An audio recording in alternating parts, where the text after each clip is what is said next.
Čau, čau! Esmu pie mums rūpnīcā, amatā, kur izgatavo šādas te burvīgas pirtiņas. Pirts ārējais izmērs mums ir 3,4 x 2,3 metri.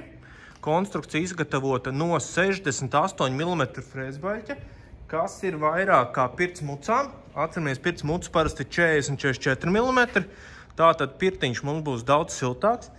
Plus pirtiņai ir iespējams nosiltināt griestus, nosiltināt grīdu, kā arī sānos ir iespējams pielikt nojumīt. Vai nu labais sāns, vai nu kreisais sāns, varam izveidot nojumi 1,5–3 metri garumā, iegūstot vai nu kā vaļēju lapeni, vai vietu malkai, vai citām aktivitātēm. Mums ir ģērbtuve. Un mums ir pēršanās telpa. 4 cilvēki vajadzētu būt bez problēmām. Šāda te pirtiņa. Pirtiņas ir gatavas. Komplektā ir detalizēta montāžas instrukcija. Domājiet, skatāties, ja kas dodat ziņu. Paldies un visiem veiksmīgu dienu!